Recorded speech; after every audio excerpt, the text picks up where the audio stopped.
오늘 마가복음 10장을 보겠습니다. 마가복음 10장입니다. 신약성경 마가복음 10장 1절에서 12절까지입니다. 마가복음 10장 1절에서 12절까지입니다. 네, 우리 신약성경 마가복음 10장 1절에서 12절까지 교독하시겠습니다. 제가 먼저 1절 읽을게요. 예수께서 거기서 떠나 유대지경과 요단강 건너편으로 가시니 무리가 다시 모여들거늘 예수께서 다시 전례대로 가르치시더니 바리새인들이 예수께 나와 그를 시험하여 묻되 사람이 아내를 버리는 것이 옳으니까 대답하여 이르시되 모세가 어떻게 너희에게 명하였느냐 이르되 모세는 이혼 증서를 써줘 버리기를 허락하였나이다. 예수께서 그들에게 이르시되 너희 마음이 완악함으로 말미암아 이 명령을 기록하였거니와 창조 때로부터 사람을 남자와 여자로 지으셨으니 이러므로 사람이 그 부모를 떠나서 그 둘이 한 몸이 되었으니라. 이런즉 이제 둘이 아니요 한 몸이니 그러므로 하나님이 짝지어 주신 것을 사람이 나누지 못할지니라 하시더라. 집에 지자들이 다시 이를 모르니 이르시되 누구든지 그 아내를 버리고 다른 데에 장가드는 자는 본처에게 간음을 행하며 같이요 또 아내가 남편을 버리고 다른 데로 시집가면 간음을 행함이니라. 아멘. 잠시 기도합니다. 하나님 아버지, 오늘도 저희를 주의 전으로 불러주셔서 이렇게 거룩한 산제물로 우리 몸과 마음과 영혼을 주님께 올려드리는 영적 예배 드리게 하심 감사드립니다. 우리가 드려지는 예배가 우리의 생각과 우리의 뜻이 아니라 오직 성령의 은혜와 예수 그리스도의 보혈로 충만한 그리고 말씀으로 변화되는 그런 예배되게 하여 주시옵소서. 오늘도 부족한 종이 하나님 말씀 대언할 때 바른 말씀 바른 복음만 증거케 하시기 원하오며 예수님의 이름으로 기도드립니다. 아멘. 오늘 말씀의 제목으로 한번 따라해 보겠습니다. 이혼의 위기를 이겨내는 부부. 이혼의 위기를 이겨내는 부부. 이혼 시리즈를 하고 있습니다. 자, 이혼 시리즈. 지난번은 계속해서 내세관 시리즈였죠. 마가복음 9장에 있는 말씀 가지고 내세관, 천국과 지옥에 대해서 이제 말씀을 나눴습니다. 그리고 얼마나 우리가 복음 전하는 것이 시급하고 중요한 것인지요. 그러니까 어떻게 보면 기독교 복음의 핵심인데도 불구하고 교인들, 그러니까 성도라고 하면 안 되고 교인들, 교회에 그냥 왔다 갔다 하는 사람들 중에는 제일 관심 없는 주제일 수도 있어. 아유, 뭐야. 목사님 좀 축복받는 얘기나 하지 뭐 천국 지옥 얘기하고 너무 관심 없어. 왜? 천국 지옥에 대해서 안 믿으니까요. 그런 분들은 이제 사두개인 같은 신앙을 가진 분들은 그 설교가 너무 재미없었을 거예요. 근데 핵심이에요, 핵심. 근데 이번엔 마가복음 10장으로 넘어오니까 이거는 정말 예수 안 믿는 사람도 가장 관심 있는 주제. 예수 안 믿는 사람도 결혼은 관심 있지 않나요? 그리고 결혼이 동전이 한쪽 면이라면 그 뒷면이 이혼이잖아요. 그래서 결혼과 이혼은 가장 현실적인 문제이기도 하면서 사실은 이게 가장 영적인 또 문제이기도 해요. 그래서 오늘 이 말씀을 잘 들으면서 우리가 몇 주간 이 이혼의 위기를 이겨내는 부부라는 이 시리즈 말씀을 들으면서 세 종류 사람들이 있을 거예요. 결혼 전에 있는 분들은 어떻게 하면 우리 이렇게 앞으로 내가 결혼해서 이런 결혼 생활을 보면 다 경험하잖아요. 이혼의 위기를 한 번씩. 뭐 없다고 하는 분들 자꾸 그렇게 생각하는 분들 따로 물어봐요. 남편이나 아내한테. 상대 배우는 수십 번도 더 있었을 거라고요. 그런 위기를 결혼 전에 미리 공부하는 거예요. 말씀으로. 그래서 그 위기가 닥쳤을 때 이겨낼 수 있을 것인가. 또 하나는 결혼 중에 계신 분, 결혼 생활 하신 분들 중에 아직 배우자가 살아있는 분들은 어떻게 하면 이런 좀 이혼의 위기나 어려움들을 이겨낼 수 있을 것인가? 혹은 더 좋은 하나님 앞에서 아름다운 결혼 생활을 할 수 있을 것인가 보고요. 혹시 결혼 후, 여기 후라는 건 이혼이겠죠. 이혼을 하신 분들도 있겠죠. 크리스찬들 중에도 있어요. 이건 현실이니까 뭐 이혼을 하면 됐냐 안 되냐를 떠나서 현실적으로 이혼이 일어나기도 하니까요. 그런 경우에는 도대체 무엇 때문에 그렇게 사랑해서 결혼을 했는데 이혼까지 가게 됐나? 이혼하지. 그러면 내가 만약에 다시 재혼을 해서 새로운 가정을 시작하게 된다면 어떻게 내가 하나님 앞에서 또 행복한 가정을 이룰 것인가? 또한 이혼을 한 가정은 문제가 뭐냐면 그 자녀들이 그 부모님 이혼한 걸 봤잖아요. 그러니까 자녀들이 건강한 가정에서 못 자랐어요.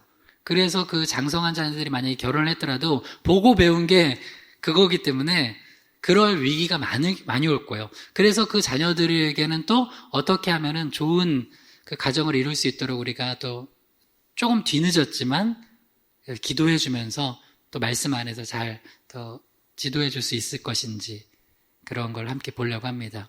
저에게도 굉장히, 저도 결혼 생활 중이니까요. 목사랑 사모라고 해서, 목사님과 사모님은 한 번도 이혼의 위기가 없었을 것이다. 이렇게, 생각하지 마시고, 어려움이 있을 거예요, 아마. 앞으로도 있을 거고. 그럼에도 불구하고 우리가 이 말씀은 능력이 있습니다. 할렐루야. 그래서 이 말씀을 잘 듣고, 우리가 기도하고 믿음으로 나아가면 이런 위기들을 다 이겨내고, 또 행복한, 주님 안에서 복된 결혼 생활을 할 수 있을 것입니다. 세 가지를 살펴보고 있는데요. 첫 번째 한번 따라해 보세요. 주님과 맺은 언약을 지키며 사는 부부. 주님과 맺은 언약을 지키며 사는 부부. 우리가 이혼의 위기를 이겨내기 위해서는 제일 중요한 게 부부 사랑이 아니에요. 우리는 그렇게 생각하죠. 부부 사랑이라고 생각하죠. 아니에요. 이혼의 위기를 이겨내기 위해서는 부부 사랑보다 더 중요한 게 뭐냐면 주님과 맺은 언약을 지키고 붙들면서 살아가야 된다는 거예요. 우리 본문 강의에 그냥 짧게 다시 한번 점검해 보면서 갈게요. 마가복음 10장 1절에서 3절까지 읽어봐요. 예수께서 거기서 떠나 유대 지경과 요단강 건너편으로 가시니 무리가 다시 모여들거늘 예수께서 다시 전례대로 가르치시더니 바리새인들이 예수께 나와 그를 시험하여 묻되 사람이 아내를 버리는 것이 옳으니까 대답하여 이르시되 모세가 어떻게 너희에게 명하였느냐. 이제 바리새인들이 예수님을 시험하여서 질문한 게 늘 예수님 시험하면서 질문하죠, 바리새인들은. 그러면서 질문한 게 이제 이혼 문제예요. 근데 그냥 뭐 이혼하면 됩니까? 라고 물어본 것도 아니고 사람이 아내를 버리는 것이 옳으니까. 그러니까 이 남편들이 아내를 버리고 싶은 마음이 많았나 봐요. 특히 이 바리새인들은요. 그래서 어떻게 하면 버릴 수 있을까 하는데 예수님의 좀 허락을 얻고 싶기도 하고 또 예수님은 어떻게 생각하시나. 또 하나 예수님의 그 대답을 가지고 또 그 말꼬리 잡고 해서 예수님을 올무에 걸려 넘어지게 하려고 이런 여러 가지 의도를, 나쁜 의도를 가지고 질문을 한 거예요. 그때 예수님이 뭐라고 하셨냐면 너희 먼저 말해봐라. 모세는 어떻게 명하였느냐? 너희들 입장은 뭐냐? 하니까 그들이 이렇게 대답합니다. 마가복음 10장 4절에서 5절입니다. 시작. 이르되 모세는 이혼 증서를 써주어 버리기를 허락하였나이다. 예수께서 그들에게 이르시되 너희 마음이 완악함으로 말미암아 이 명령을 기록하였거니와. 그러니까 모세가 이혼 증서를 써서 버리기를 허락했다는 것을 이제 신명기 24장 1절에서 이제 4절까지 말씀을 인용하면서 이제 예수님, 이거 성경적 근거가 있습니다. 저희는 그냥 아내를 버리는 게 아니라 모세가 허락했다고요. 이혼 증서 한 장만 있으면 아내 버려도 된다고 신명기 24장 1절에서 4절에 나와 있습니다. 그러냐 했어요. 그래서 예수님이 그러면서 뭐라 그래요? 네, 너는 참 말씀 잘하는구나. 안 그러고요. 이 완악한 놈들, 이 완악한 놈들, 이 나쁜 놈들, 이 못된 놈들. 모세가 그렇게 명령한 건, 율법을 기록한 건 이혼 증서 하나 써주고 아내를 마음대로 버리라는 게 아니라 너희 마음이 완악하기 때문에 또 인간사에 살다 보면 어쩔 수 없이 그런 우리 인간의 죄성과 연약함 때문에 이혼할 수밖에 없는 그런 일들이 벌어지는데 그때 이혼 증서를 써서 주면서 그 핵심이 뭐냐? 너희 남편을 위한 게 아니라 그 버려지는 아내가 다음에 다른 사람에게 시집가서 그 아내가 다시 새 출발을 해서 삶을 살아갈 수 있도록 해주기 위해서 이혼증서 써주라는 거지 아내 마음대로 버리라고 이혼증서 한 장 써주라는 거 그러면서 뭘 대단한 자비를 베푼 것처럼 하지 말라는 거예요. 왜냐하면 그 당시 여인들은 남편 없이 살아갈 수 없는 사회적 구조였기 때문에 꼭 이혼증서를 써서 다른 남편에게 시집을 가야 돼요. 안 그러면은 어려워요. 안 그러면은 그 여인은 굶어 죽게 돼요. 그래서 그 여인들을 돌보아야 되는 그 임무를 누구에게 줬냐면 신앙 공동체에 줬어요. 고아와 과부. 고아와 과부. 그래서 우리 만약 희망의 교회도 누군가를 이제 구제하고 하려면은 그 대상자의 핵심은 고아와 과부를 도와야 되는 거예요. 그 영적 공동체가 도우라는 거예요. 그런데 이 이야기를 하고서 이제 예수님이 너희 이 완악한 녀석들 하니까 예수님 왜 그러나? 율법에 이렇게 있는데. 그때 예수님은 율법을 폐하러 오신 게 아니라 율법을 완성하러 오셨잖아요. 그러니까 그 율법의 본래 의도가 뭔지를 너네가 지금 신명기 가지고 얘기했냐? 그럼 나는 창세기 가지고 얘기해 보겠다 하면서 원래 결혼제도와 또 이혼에 관한 그런 근본적인 그 하나님의 마음과 명령에 대해서 얘기를 해주세요. 마가복음 10장 6절에서 9절까지입니다. 시작. 창조 때로부터 사람을 남자와 여자로 지으셨으니 이러므로 사람이 부모를 떠나서 그 둘이 한 몸이 될지니라. 이러한즉 이제 둘이 아니요 한 몸이니 그러므로 하나님이 짝지어 주신 것을 사람이 나누지 못할지니라 하시더라. 그러니까 모세는 죄가 들어왔을 당시 인간들이 하나님을 떠나서 그 죄악된 자기 본성과 그런 사회 속에서 살아갈 수밖에 없는 그런 환경 속에서 말씀을 받아 전한 거예요. 그래서 율법이 필요한 건데 그 전에 그러면 죄가 들어오기 전에 율법이 필요 없었을 때 하나님이 그 창조하신 공동체가 뭐냐면 가정이에요. 그래서 여러분 가정과 교회는 영적 공동체예요. 우리 흔히 교회는 영적 공동체라고 생각하지만 가정은 아니라고 생각하는 분들이 있어요. 여러분 그래서 믿는 사람 중에도 나는 그냥 가정 예수 안 믿는 사람하고 결혼해도 되지. 가정은 영적 공동체고 우리 가정이 복음을 전해야 되는 공동체예요. 그래서 가정은 하나님을 떠나서는 생각할 수가 없어요. 왜냐하면 가정을 최초로 만드시고 계획하시고 만드신 분이 누구예요? 하나님이시기 때문에. 그때는 어땠냐? 창조 때로부터 사람을 남자 여자로 지으신 다음에 한 몸 되게 하셨어요. 그러면서 마가복음 10장 9절에 예수님이 창세기 말씀 인용하시면서 이렇게 선언을 해줘요. 바리새인들 너희들 똑똑히 들어 하면서 말씀해 주셨어요. 마가복음 10장 9절만 다시 읽어봐요. 시작. 그러므로 하나님이 짝지어 주신 것을 사람이 나누지 못할지니라 하시더라. 너희들이 자꾸 이혼 증서 하나 써서 아내 버리려고 하는데 그러면 안 된다. 하나님이 짝지어 주신 걸 나누지 못한다. 이게 뭐냐면 바로 하나님의 언약 안에서 결혼한 거라는 거예요.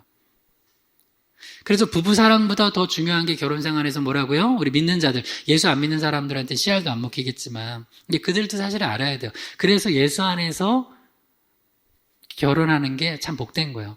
왜냐면 여러분 이런 얘기는 하고 싶지 않은데 하도 과학자들이 뭐 이런 얘기를 하니까 뭐 연애하면은 그 화학 몸에서 나오는 호르몬이 1년 반 간다, 길어야 3년 간다 하는데 그건 사실 거짓말인 것 같고 저는 제가 볼 땐 그런 것 같지는 않거든요. 근데 어떤 사람들은 그럴 수도 있겠죠. 그러면 우리 몸이 화학적 호르몬에 따라서 살아가면 그게 무슨 짐승만도 못한 거지. 그럼 그거잖아요. 우리 몸에 갑자기 막 도둑질을 하고 싶은 막 호르몬이 생겼어, 욕구가. 그럼 도둑질을 해요? 그거는 그냥 짐승처럼 살아가는 거죠. 그거 아니잖아요.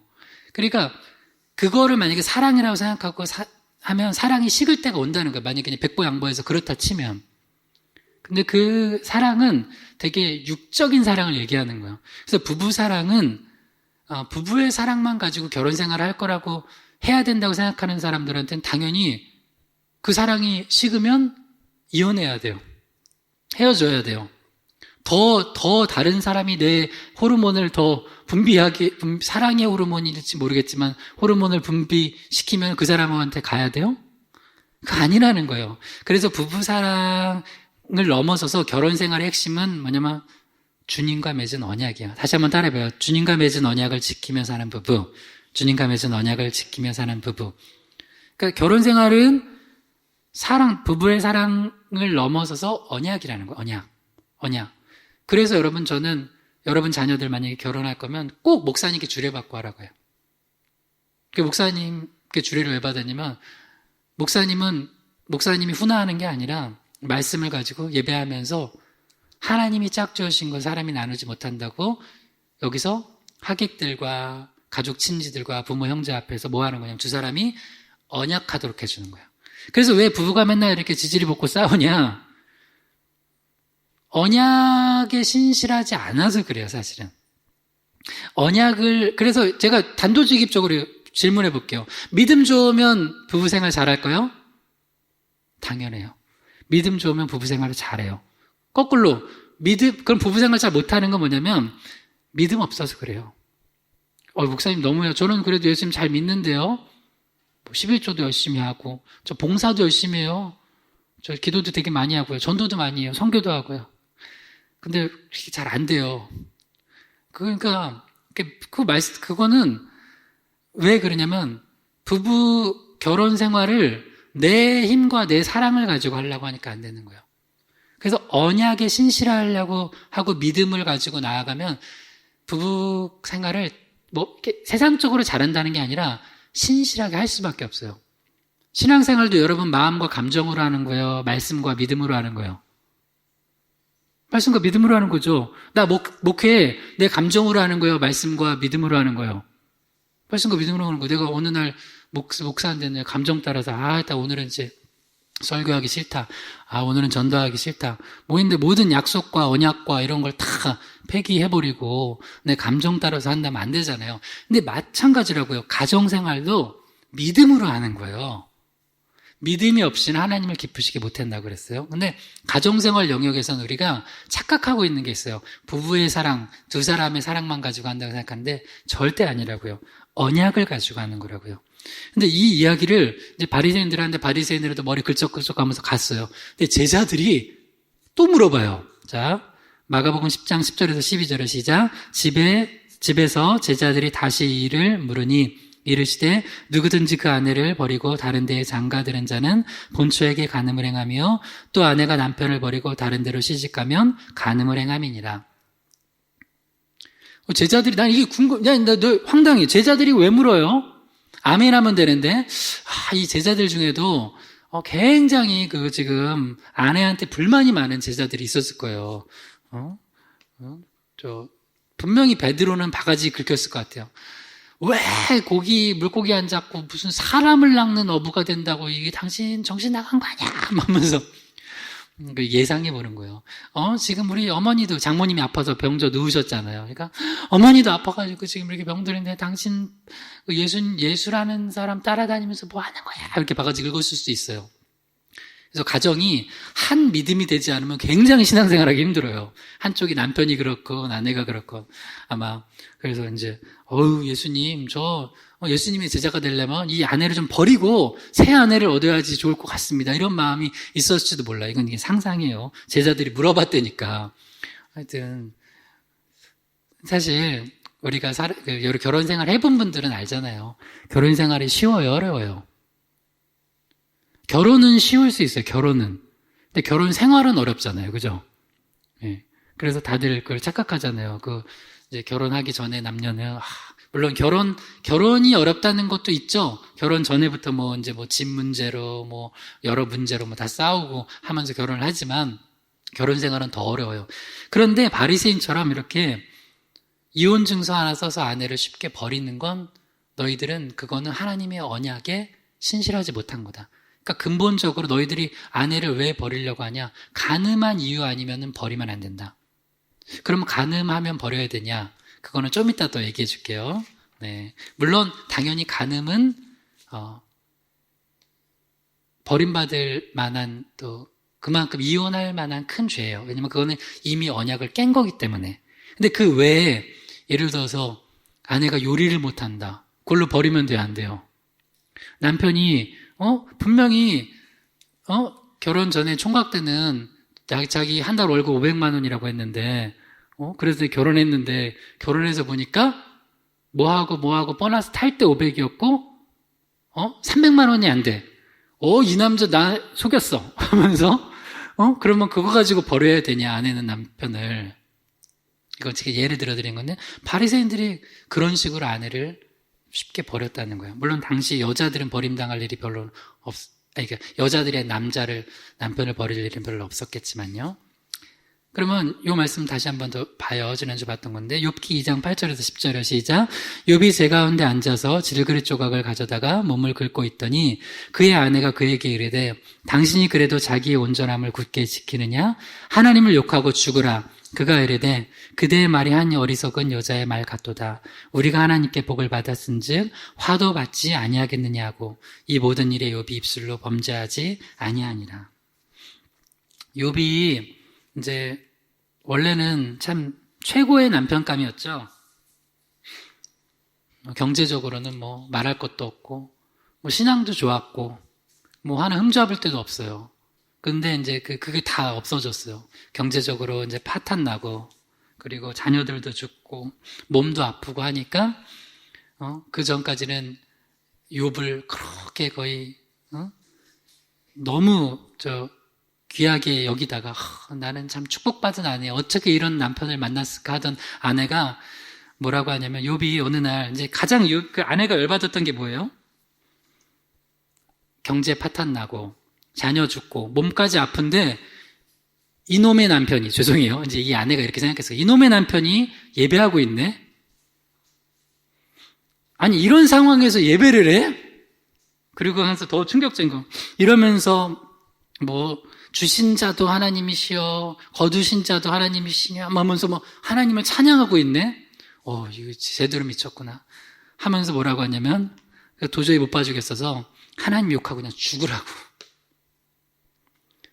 그러니까 지금 욥의 아내는 욥한테 우리가 지금 계속 말씀 가지고 한 주제를 가지고 언약에 신실한 거예요, 아니에요? 아니에요. 욥의 아내는 지금 욥한테 언약에 신실하지 않아요. 이럴 때 필요한 게 아니에요. 이럴 때 여보 같이 찬양합시다. 우리 예배합시다. 그래도 우리 주님밖에 없어요. 그래도 우리 자녀들 죽었지만 우리 자녀들 늘 당신이 그들 혹시라도 죄 지었을까 봐 늘 잔치 끝나면 예배하면서 그들 신앙 바로 키웠잖아요. 그들 먼저 우리보다 천국 갔으니까 여보 너무 염려하지 마세요. 우리 천국 가면 만날 거예요. 하는 아내가 되면 얼마나 좋아.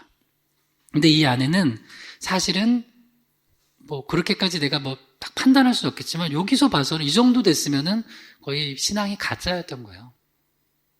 근데 욥이 놀라운 말을 해요. 10절에 욥기 2장 10절에 그가 이르되 그대의 말이 한 어리석은 여자의 말 같도다 하면서 뭐라고 하냐면 아내 자체를 비난하지 않고 이래요. 당신이 아니라 이거는 어떤 한 어리석은 여자들 믿음 없고 정말 하나님 떠나 있는 사람들이나 하는 그런 여자들이 하는 말이지 어떻게 이렇게 당신처럼 나랑 같이 오랫동안 예배하고 신앙생활한 여자가 그런 말을 할 수 있어 하면서 욥은 그 아내에게 끝까지 신실해요. 그리고 우리가 하나님께 복을 받았은즉 화도 받지 않겠느냐 하고 이 모든 일에 욥이 입술로 범죄하지 않았대요. 그러면서 욥의 아내는 자꾸 당신이 하면서 자기랑 욥을 분리시켜요. 근데 욥은 어떻게 해요? 우리가 끌어안아요. 욥의 아내를. 욥은 아내한테 이 상황에서도 언약에 신실해요. 우리 그러지 말고 하나님 같이 예배합시다. 그렇게 하면 안 돼요. 하는 거예요. 여보 하면서 끌어안아요. 그러면서 욥이 입술로 범죄치 않았다는 건 두 가지가 다 있어요. 하나님 앞에도 입술로 범죄치 않고 그 아내 앞에도 그 아내를 막 비난하거나 아내에게 정말 이때 욥도 막 한 소리 할 수 있잖아요. 안 하잖아요. 여러분 그래서 여러분 그거 아셔야 돼요. 좀 어렵다고 해서 입술로 범죄하는 거 그냥 내가 그때는 너무 화가 나서 그런 거라고 하면 안 돼요. 그래서 꼭 지켜야 돼요. 여러분 아무리 상황이 그렇더라도 하나님 앞에 함부로 이런 말 하는 거 아니에요. 여러분 하나님 10계명 중에 하나님의 이름을 망령되이 부르면 돼, 안 돼요? 안 돼요. 하나님이 뭘 우리 코로나에서 지켜주신다고, 하나님이 어디 계신다고 이딴 소리 하면은 큰일 나요, 진짜. 여러분 크리스찬들 그런 소리 하는 거 아니에요? 아무리 그래도 뭐 영적으로 그게 뭐 영적 하지만 뭐 지금 하나님이 우리를 지켜주시냐고. 안 믿는 사람들은 그런 건데 이해해요. 근데 예수 믿는 사람들이 좀 어렵다고 그런 소리 하는 거 아니에요. 그리고 남편과 아내에게도 때론 이렇게 아내들 잘 들으세요. 이건 아내. 남편이 좀 경제적으로 내 마음에 좀 이렇게 벌이가 시원찮고 몸도 보니까 식스팩 없어. 그리고 뭐 좀 안 됐어요. 그렇다고 욥의 아내처럼 그러는 거 아니에요. 반대는 뭐 마찬가지고 남편들도 아내한테 그렇게 함부로 하는 게 아니에요. 왜냐면 이건 사랑을 넘어서서 언약에 신실하지 않은 거예요. 여러분 어떻게 언약했어요? 주례를 심지어 목사님께 안 받더라도 뭐라고 보통 주례사를 받아요? 힘들 때나 어려울 때나 함께 하겠다고 하지 않아요? 근데 예수 믿는 사람들은 더 그래야 돼요. 당연히 그래야 돼요. 그래서 이런 어려울 때 정말 아내가 아내의 역할을 하는 거고 남편이 남편의 역할을 하는 거예요. 창세기 20장 20절에서 22절 읽어봐요. 시작. 아담이 모든 가축과 공중의 새와 들의 모든 짐승에게 이름을 주니라. 아담이 돕는 배필이 없으므로 여호와 하나님이 아담을 깊이 잠들게 하시니 잠들매 그가 그 갈빗대 하나를 취하고 살로 대신 채우시고 여호와 하나님이 아담에게서 취하신 그 갈빗대로 여자를 만드시고 그를 아담에게로 이끌어 오시니. 하나님이 계획하시고 아담 허락 안 받았어요. 아담 깊이 잠들게 하셔서 갈빗대 하나를 취하셔서 그걸로 여자를 만드셔서 아내를 붙여주신 거예요. 그러니까 이걸 믿는 사람들은 하나님께서 내게 이 아내를 주셨구나, 남편을 주셨구나, 이걸 믿는 거예요. 그리고 그 믿음 안에서 그걸 언약하는 거예요. 그러면서 욥의 가정처럼 만약 힘든 일이 있을 때 아내는 어떤 역할을 해야 되냐? 창세기 2장 20절에 보면 아담에게 그 하와를 뭘로 붙여주셨어요? 한번 따라해봐요. 돕는 배필. 예, 돕는 배필이요. 이 돕다는 뜻이 에젤이라는 뜻이에요. 여러분 에벤에셀 이런 거 알죠? 사무엘이 돌 하나 취해서 그 블레셋과 전장에 이기면서 하나님이 여기까지 우리를 도우셨다 할 때 에벤에셀이에요. 에제르가 돕다는 뜻이야, 도움. 근데 이게 어떤 단어냐면 주는 나의 도움이시오 할 때랑 같은 단어예요. 그 정도로 아내가 남편한테 그런 역할을 해주라는 거예요. 평소 때 말고, 평소 때는 잘 몰라요. 근데 진짜 어려울 때, 욥의 가정처럼 좀 어려운 일이 있을 때, 진짜 이 아내를 나의 돕는 배필로 붙여주셨거나 하는 거를 남편이 느끼게끔 해주는 게 언약의 신실한 아내예요. 반대도 마찬가지예요. 아내가 너무 힘들 때 그 남편이 정말 남의 편이야, 남의 편. 이렇게 아니라 정말 하나님께서 나에게 또 돕는 또 배필로 서로가 서로에게 돕는 배필로 이렇게 붙여주셨거나 하는 마음이 들게끔 해주는 게 언약의 신실한 부부라고요. 좋을 때만 자기 최고야. 신혼부부들 그러겠죠. 최근에도 제 신혼부부 신방하는데 한 번도 싸운 적이 없대요. 그래서 우리 다 결혼생활 10년, 20년 한 우리 권사님들과 우리는 다 같이 너무 좋겠다고 했죠. 그 이야기는 뭐예요? 당연히 뒤에도 안 그럴 거를 우리가 믿고 소망하지만 그 뒤에는 뭐냐면 사실 어떻게 부부가 그래요. 어떻게 부부가 10년, 20년 사는데 한 번도 안 싸워요. 사실 저희 부부도 크게 그렇게 정말 이혼할 처럼 그렇게 싸운 건 없는데 제가 기억에 굳이 솔직히 얘기하자면 목사님, 사모님하고 싸우셨어요. 그러면 우리는 크게 그렇게 그런 의미에서라면 싸운 적은 없어요. 그런 거는. 근데 티격태격하고 다투고 어떤 의견이 좀 안 맞고 하는 거는 있죠. 그걸 싸움이라고 그러면은 당연히 싸움 있죠. 근데 그게 이혼의 위기 그런 것까지는 없었지만 그런 게 있겠죠. 근데 이 돕는 배필로서 만약에 욥의 아내가 언약에 신실했다면 그 당시에 하나님을 욕하고 죽으라 이렇게 하지 않았을 거예요. 그러니까 여러분에게도 오늘 적용이에요. 여러분 한번 오늘 가서 오늘은 이거 이혼하고 싸우라는 얘기 아니고 그런 어려웠을 때 좋은 한번 얘기를 해주세요. 남편이 아내한테 당신 나 정말 힘들었을 때 당신이 나한테 돕는 배필로 진짜 나 잡아줬어. 나 그때 너무 고마웠어. 하는 거 있으면 고백하세요. 남편이 아내에게. 또 반대도 아내도 남편에게 고백하세요.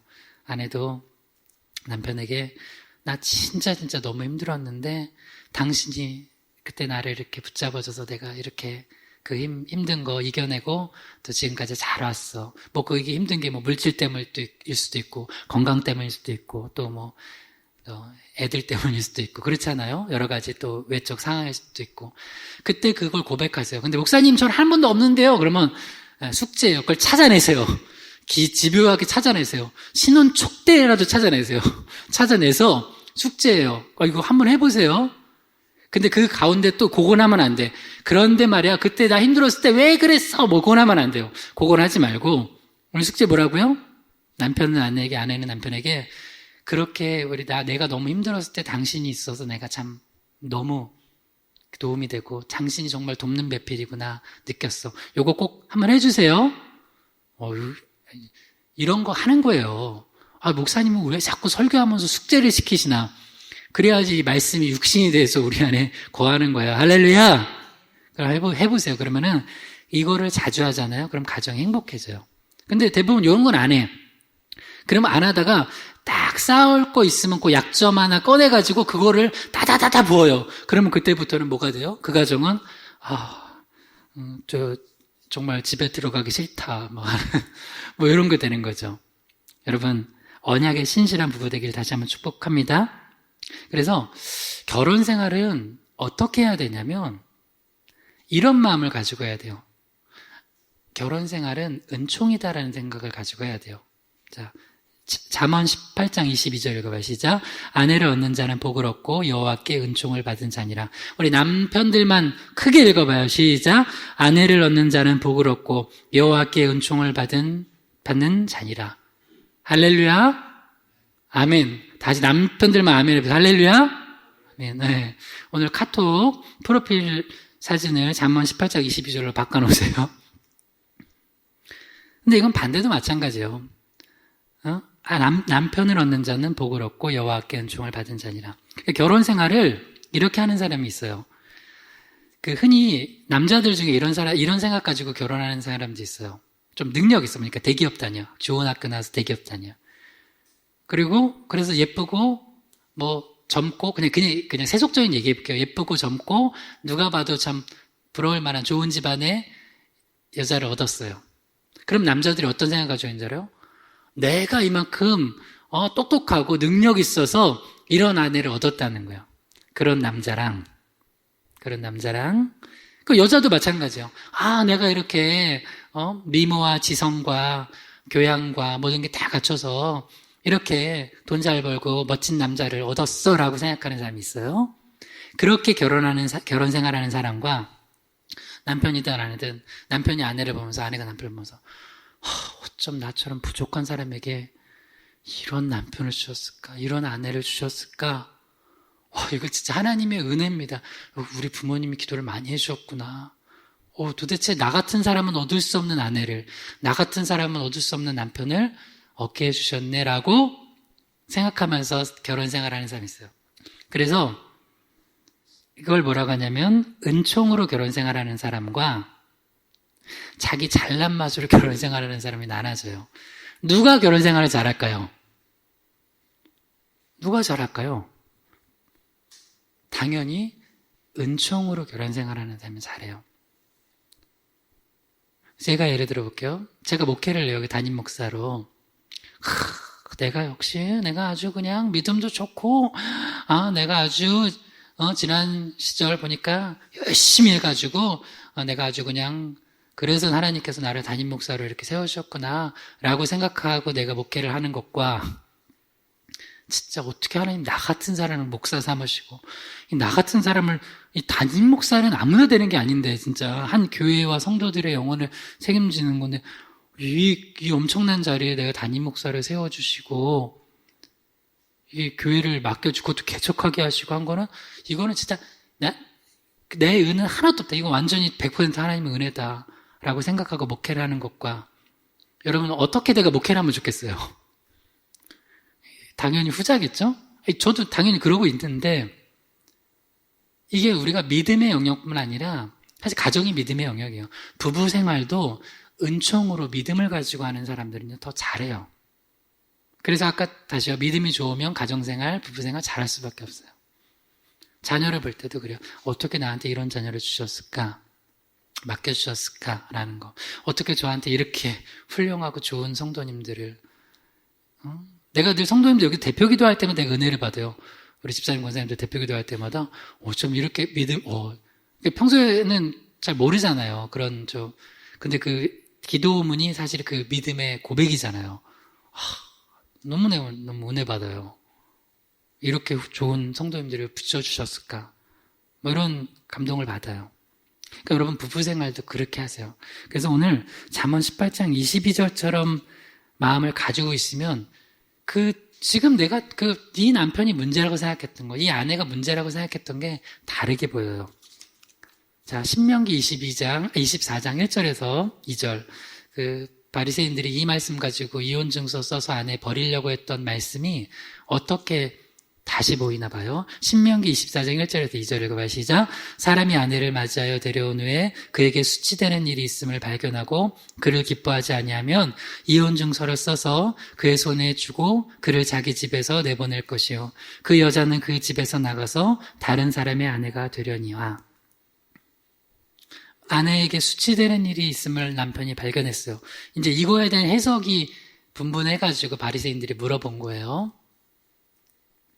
근데 그 수치되는 일이 있음을 발견했을 때 이혼 증서를 써서 꼭 보내지 않아도 돼요. 여기 뭐라고 단서가 됐냐면 그를 기뻐하지 아니하면, 무슨 얘기냐면 그 아내가 참 부족하고 혹은 남편이 참 어떻게 보면 큰 실수를 해도 하나님의 언약에 내가 신실하려고 하고, 그래, 내가 그리스도의 사랑을 받았지. 주님이 우리를 언제 사랑해줬어요? 우리가 잘났을 때 사랑해줬어요? 죄인 되었을 때 사랑해줬어요? 우리가 죄인 되었을 때 사랑해줬어요. 근데 그 죄는 어느 정도 죄예요? 우리 지옥 가야 되는 죄예요. 그 정도에서 우리를 사랑해 주셨는데, 아내와 남편에 좀 수치되는 일이 있다고 해서 내가 이혼 증서 써서 보내냐? 그러면 안 되지. 하면서 언약을 붙들면 다시 사랑할 마음이 생겨요. 이거를 베드로전서 4장 8절에서는 이렇게 이야기해줘요. 베드로전서 4장 8절 읽어봐요. 시작. 무엇보다도 뜨겁게 서로 사랑할지니 사랑은 허다한 죄를 덮느니라. 한 번 더 시작. 무엇보다도 뜨겁게 서로 사랑할지니 사랑은 허다한 죄를 덮느니라. 바리새인들 이 녀석들은 수치되는 일 있으면 잘됐다. 이혼 증서 써주고 내보낼 생각해요. 세상 가든다. 더 젊고 예쁜 아내 얻어야지. 못된 놈들. 근데 그리스도의 사랑 안에 있는 자들은 언약에 신실하고 그 사랑받은 걸 기억하기 때문에 그 수치되는 일이 있음을 볼 때 더 뜨겁게 사랑해요. 근데 이 사랑은 다시요, 부부의 사랑 가지고는 부족해요. 왜냐면 내가 생각하면 내 사랑만 가지고는 이미 정남이가 떨어졌어요. 근데 그리스도의 사랑을 생각하면, 예수께서 나를 사랑해 주신 걸 생각하면, 그리고 여러분 예수 믿어도 죄에 져요, 안 져요? 솔직히 얘기해요. 안 져요? 난 예수 믿으면서도 목사인데도 내가 볼 땐 크고 작은 죄를 짓는데요. 그러나 그것 때문에 주님께서 너는 하나님의 자녀 되는 거 파양 안 그러세요. 예수 그리스도로 말미암아 그 십자가의 보혈의 은혜로 내 죄를 씻어주시고 내가 그 믿음을 고백했을 때 하나님의 자녀가 되는 권세를 주시고 나를 그리스도의 신부 삼아 주시고 언약에 신실하게 끝까지 지켜주세요. 할렐루야. 그렇기 때문에 내가 그 사랑을 받았기 때문에 그 사랑을 가지고 나아가면 주님이 그 언약에 신실하셔서 나를 안 버리시네. 이 정도면 진짜 나 정말 하나님 앞에 버림받아 마땅할 만한데 하나님의 자녀로 안 버리신다네. 그 감정이 아니라 그냥 말씀에 그래요. 그래서 그 말씀 붙이고 또 눈물 흘리면서 주님, 제가 또 주님 열심히 주님 따르고 주님 복음 전하고 말씀 전하겠습니다 하면서 나가는 거예요. 그러니까 욥의 아내가 돕는 배필이 못됐던 건 뭐가 없었던 거예요? 부부 사랑이 없었던 게 아니에요. 언약에 신실하지 못했던 거예요. 그 언약이 신실하지 못하고 그리스도의 사랑이 없는 사람들이 정말 정작 돕는 배필 역할을 해야 될 때 못하는 거예요. 하나님 욕하고 죽으라는 거예요. 그리고 수치되는 일 좀 발견하면 바로 이혼 증서 써서 버리는 거예요. 바리새인들이 그런 짓을 했어요. 근데 예수님이 딱 얘기하셨어요. 아니다. 너희들 한 몸이다. 아내가 수치되면 너도 수치되는 거야. 남편이 수치되면 너도 수치되는 거야. 왜? 한 몸이기 때문에. 여러분 손가락 깨물면 안 아파요? 아프죠. 왜? 내 몸이니까. 근데 한 몸이래요. 아내가 힘든데 남편은 하하 고소하다 그러고 있으면은 그거 이상한 거예요. 남편이 힘들어 죽겠는데 욥이 얼마나 고통당하겠어요. 근데 아내가 그런 소리 하면 그 사람은 한 몸 아닌 거예요. 언약 파기해버리는 거예요. 그래서 우리가 어떻게 신앙생활하고 부부생활을 해야 되냐, 이렇게 해야 돼요. 자, 창세기 2장 23절에서 25절 읽어봐요. 시작. 아담이 이르되 이는 내 뼈 중에 뼈요 살 중에 살이라. 이것을 남자에게서 취하였은즉 여자라 부르리라 하니라. 이러므로 남자가 부모를 떠나 그의 아내와 합하여 둘이 한 몸을 이룰지로다. 아담과 그의 아내 두 사람이 벌거벗었으나 부끄러워하지 아니하니라. 크게 몇 가지 아주 중요한 행복한 부부생활을 위해서 몇 가지 여기 나와 있는데요.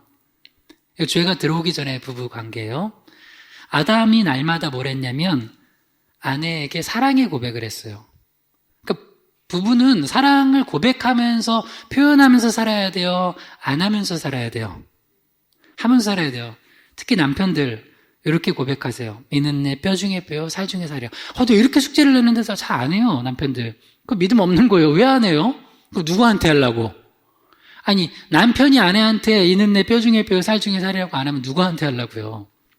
이거는 사랑의 고백이기도 하지만 이런 고백이에요. 뼈 중에 뼈, 살 중에 살이라는 건 뭐냐면 내 뼈 중에 뼈, 살 중에 살이라는 거예요. 당신이 있어서 내가 존재한다는 거예요. 당신과 나는 하나라는 거예요.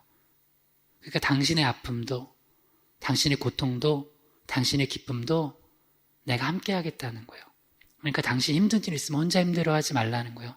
내가 도와주겠다는 거예요. 당신 기쁜 일 있으면 같이 기뻐하자는 거예요. 그래서 부부가 자기 전에 그런 일들 나누는 거예요. 저녁에 식사하면서 나누는 거예요. 힘든 일 있으면 나눠주고 예수님 안에서 위로하고 우리 같이 기도하자고. 좋은 일 있으면 자기 혼자 보너스 타가지고 그냥 술 다 마시지 말고 나중에 다 걸려요. 아내들은 다 알아요. 아내들의 촉은 남편보다 한 100배 발달해 있다고 보면 돼요. 웃어야 되는데 나는 주님 저에게 유머를 주시옵소서. 네? 그렇지 않아요? 보통 아내들의 촉이 남편들보다 더 좋지 않아요? 다 걸려요. 그러니까 남편들은 여러분 이거 알아요. 어두움은 빛을 이겨야 못 이겨요. 어두움은 빛을 못 이겨요. 거짓은 진실을 이겨야 못 이겨요. 못 이겨요. 진실이 이기죠. 빛이 이기죠. 또 하나, 남편은 아내를 이겨야 못 이겨요. 못 이겨요. 그 남편이 아내를 이기려고 하면 그거 바보예요. 이게 농담한 건데, 하여튼 여러분 계속해서 아담이 먼저 남편으로서 아내에게 이런 고백을 했어요. 그러니까 사랑은 어디서 흘려보내줘야 되냐면 성경적으로 하면 남편이 아내에게 흘려보내주는 거예요. 그러니까 남편들 이런 마음 가지고 있으면 바꾸세요. 우리 아내가 좀 나한테 더 나긋나긋하고 사근사근하고 나한테 더 사랑을 잘 이렇게 주면 내가 좀 줄까 말까인데 에이 저렇게 뻣뻣해가지고 내가 사랑을 어떻게 줘? 아니에요. 아담이 먼저 아내에게 이는 내 뼈 중에 뼈, 살 중에 살이라 사랑을 고백하니까 그 아내도 그 사랑을 받은 걸 가지고 아내는 남편에게 주는 거예요. 그 다음 또 하나. 중간 거요. 24절에. 창세기 2장 24절에. 남자가 부모를 떠나 아내와 합하여 둘이 한 몸을 이루라고 그랬죠. 한 몸을 이룰 때 중요한 게 뭐냐면 남자가 부모를 떠나래요. 근데 이게 떠나는 건 육적인 떠남만이 아니라 굉장히 중요한 거예요.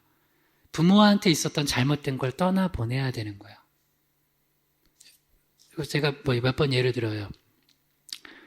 부모님이 결혼 생활을 잘한 분도 있지만 정말 우리 부모님처럼 살면 당장 이혼이야 하는 부모님 부부 생활을 한 분들 있죠. 그런 분들 있을 거 아니에요. 손들은 우리 부모님 때문에 난 결혼하기 싫었어요. 제 아는 분 중에 한 분이 남자분 여자분 둘 다 다른 분인데 남자 집사님인데 결혼도 하시라고 좀 내가 축복도 해주고 기도도 하는데 자기는 결혼 안 할 거래. 그런데 남자 집사님이에요. 그분은 나이가 이제 30대 후반 돼서 그냥 교회에서 집사를 했어요. 결혼 안 했는데 부모님이 그렇게 사는 걸 봐서 나는 결혼 안 할 거라고. 그리고 그 여자분은 전도사님인데 또 그 고백을 해요. 왜냐면 그분은 어떻게 고백하냐면 엄마가 늘 그랬어요.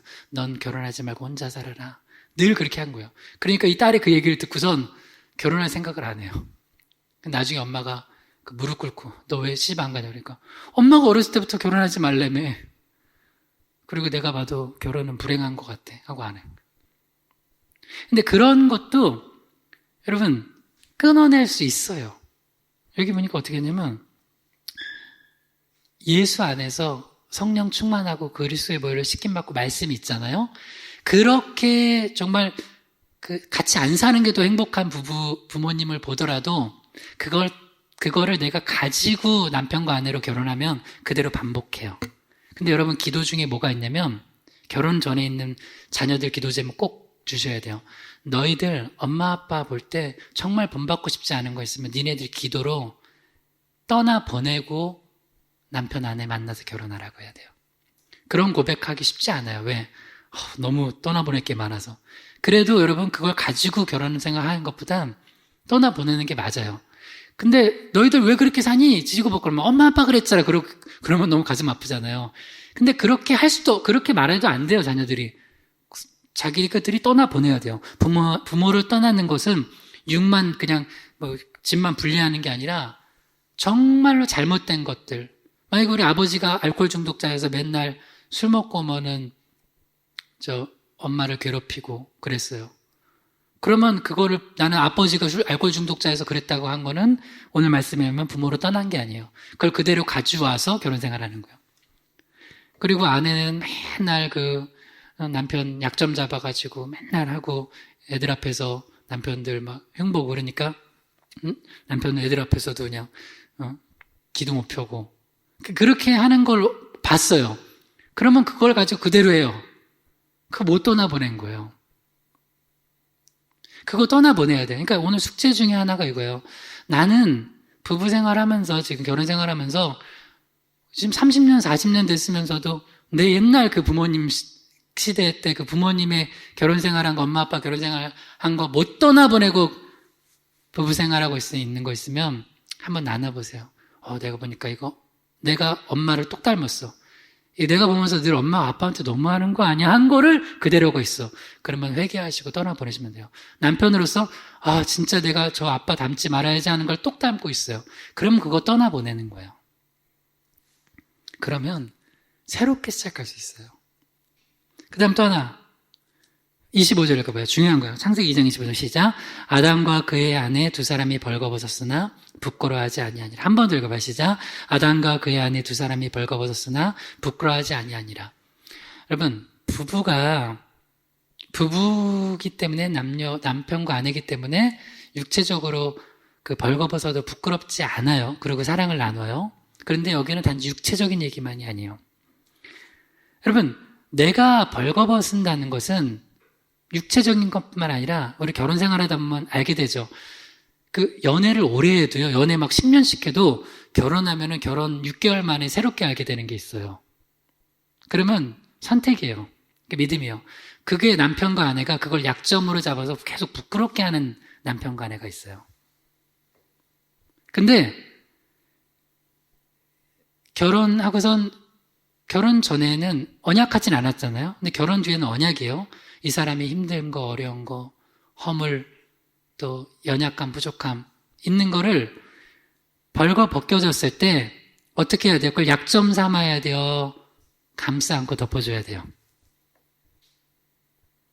감싸 안고 덮어줘야 돼요. 그러면 그 아내가, 그 남편이 자기의 부족함과 연약함을 드러내고 마음 편히 남편과 아내를 사랑하고 믿고 의지할 수 있어요. 근데 이거 뭐라? 그러면서 남편이 아내한테 아내의 약점 하나가 드러났어요. 그걸 가지고 계속 아내를 부끄럽게 해, 남편이. 그리고 아내도 남편을 뭐 하나 발견된 걸 가지고 계속 부끄럽게 해요. 그런 부부 관계는 성경적으로 이야기하면요. 오늘 계속 나온 거예요. 언약에 신실하지 못한 거예요. 그걸 덮어주기로 하고 결혼한 거 아니에요? 맞죠? 근데 여러분 오늘 한번 많이 기도해 보세요. 나는 남편과 아내의 부끄러운 것들을 덮어주는 남편과 아내인가? 늘 남편과 아내의 그 부끄러운 부분들을 약점을 잡고 더 부끄럽게 하나? 노아가 술 취해가지고 있을 때 그 함이 그 부끄러운 걸 드러내잖아요. 그래서 그게 그 저주받은 내용이 나오잖아요.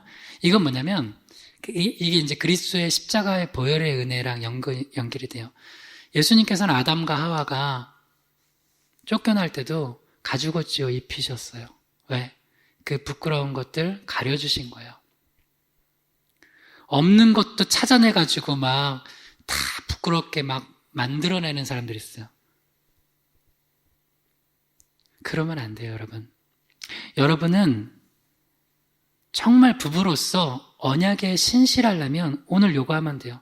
내가 지금까지 이 남편 계속 부끄럽게 했구나. 그럼 그 회개하고 안 하면 관계 좋아져요. 그리고 남편은 내가 이 아내 맨날 부끄럽게 하면서 이 아내를 정말 수치를 줬구나. 그게 무슨 남편과 아내예요. 여러분, 제가 여러분 앞에서 옷을 벗으면 부끄럽겠죠. 여러분들은 제 아내가 아니니까. 근데 제가 아내 앞에서는 제 그 몸을 드러내고 내 연약함을 드러내도 부끄럽지 않은 관계예요. 왜? 그걸 감싸 안아주니까. 마찬가지로 우리 아내도 제 앞에서 그런 연약함과 부족함과 허물을 드러냈을 때 저는 어떻게 해야 돼요? 수치스럽게 만들면 안 돼요. 그런 관계로 해야 되는데 이 바리새인들은 뭐냐? 뭐 하나 잘못했어. 그러면 바로 수치스럽게 이혼 증서에 다 써. 이혼해. 이런 완악함을 가지고 결혼 생활하면 그 결혼 생활이 잘 되겠습니까? 그래서 여러분 특별히 자녀들 앞으로 결혼 생활할 자녀들 있으면 꼭 결혼기도 시키세요.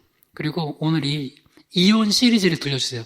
제가 나중에 만약에 주례하게 되면 이혼 시리즈 몇 편까지 할지 모르겠지만 이 이혼 시리즈 다 듣고 리포트 쓰고 주례 받게 할 거예요. 여러분 마지막 말씀입니다. 두 가지 말씀 읽고 마칠게요. 자, 에베소서 5장 31절에 33절에 시작. 그러므로 사람이 부모를 떠나 그의 아내와 합하여 그 둘이 한 육체가 될지니 이 비밀이 크도다. 나는 그리스도와 교회에 대하여 말하노라. 그러나 너희도 각각 자기 아내를 사랑하기를 자신같이 하고 아내도 자기 남편을 존경하라. 그러니까 이 계속 그 부부관계는 그리스도와 교회, 신랑 되신 예수와 신부된 교회, 성도들과의 영적인 그 관계에 대한 비밀을 얘기해 주는 거예요. 그러니까 가정생활을, 부부생활을 잘하는 사람이 믿음 안에서 신앙생활도 잘하게 돼 있어요. 이건 연결이에요. 그래서 성경에 보면은 주의 종들 집사를 세울 때나 혹은 목회자를 세울 때도 가정을 잘 다스리지 못하는 자는 세우지 말라고 하는 거예요. 그래서 여러분, 남편은 아내를 사랑하는데 어떻게 사랑하라고요? 자기 자신같이 사랑하고 아내는 남편을 어떻게 하라고요? 존경하라고요. 이게 이제 사랑의 다른 표현이에요. 남편은 그가 잘하는 거 있으면 인정해 주세요. 이것도 오늘 숙제 많이 드리네요. 남편 요새 잘하고 있는 거 있으면 좀 잘한다고 해주세요.